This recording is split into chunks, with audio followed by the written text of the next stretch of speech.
who should be thinking about writing a book? Like what either experience or what type of person, like why a book and why now and who? I guess I'm slamming a bunch of questions at you right there. But let's start with who should be writing a book.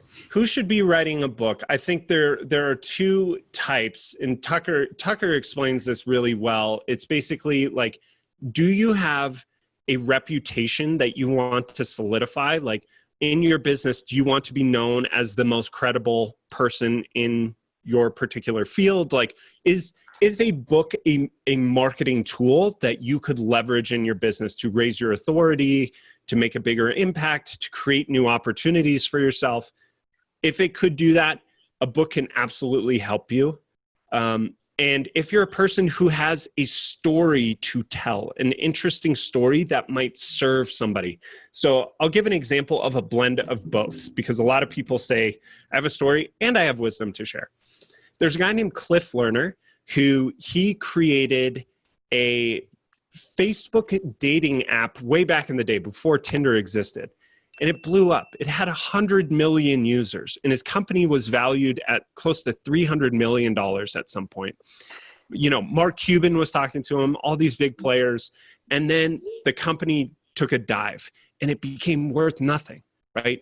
In startup land, there are a lot of these types of stories, right? Especially in Silicon Valley. He was in New York, and so he kind of felt defeated by this for a while. You know, that's a hard thing to go through when you're at 300 million and then you're at nothing. You could have gotten acquired or whatever. What he did was he wrote a book called Explosive Growth. He published it through our company, where he shared his story, all the ugly parts, all the ups and downs, and he distilled his wisdom, the lessons that he'd learned during that time. And now it's become one of these like must-read books for a lot of tech entrepreneurs and founders who have hired him on to their boards. He now has equity in a bunch of companies, which is exactly what he wanted.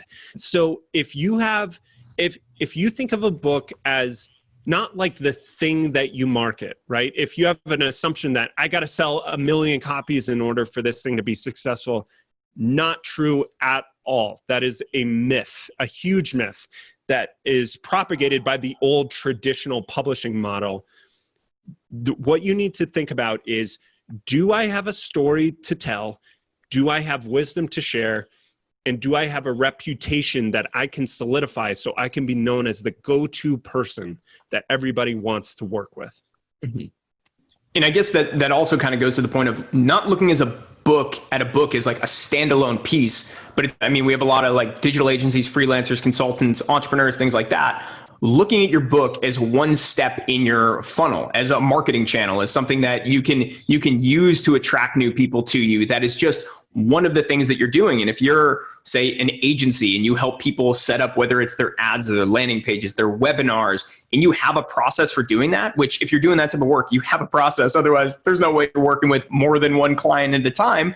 But if you have that, you can formalize that, share it with people, and now you are the go-to expert on topic XYZ. Yes, I love that you brought this up. So agencies, consultants, coaches, I want people to put in the chat, if you fit into one of these buckets, just say, yes, I'm one of those, or yes.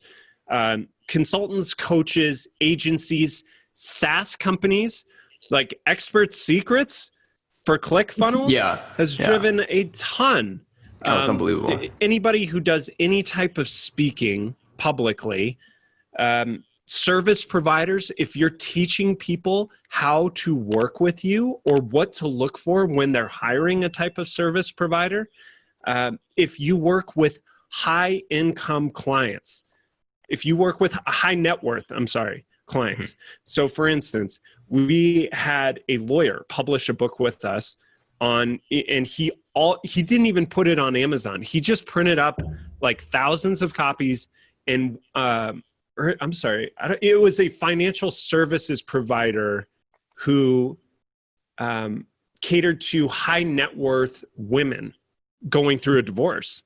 And so he printed off thousands of copies and just gave them away for free to lawyers who catered to those folks in his area. And because they cannot legally give financial advice, but they can say, here's a book on the topic, check that out. His practice is now bursting at the seams with high net worth clients. So there's a lot of opportunity. If you work with clients, that is a sweet spot for somebody who could benefit from having a book as another marketing tool. So you might be already exploring webinars. You probably have a funnel. You might have a YouTube channel. You might have a book is the only thing with, there's some exceptions I can think of, but a book is really the only thing that people will pay for, that they'll keep, that they'll hand off to their friends, that they'll value for a decade. A blog post, even the best blog post in the world, isn't going to do that. Did you like what you just saw? Well, great, because our YouTube channel is chock full of tips on how to grow your online business and learn from the best in the industry. So make sure you hit that subscribe button so you never miss out. And if you're looking for the absolute best software for entrepreneurs at the lowest possible price, then you should absolutely head over to appsumo.com and subscribe to our email list. Heck, we'll even throw in 10% off your first order just to make it a no-brainer. Now, you're in on one of the best kept secrets in software.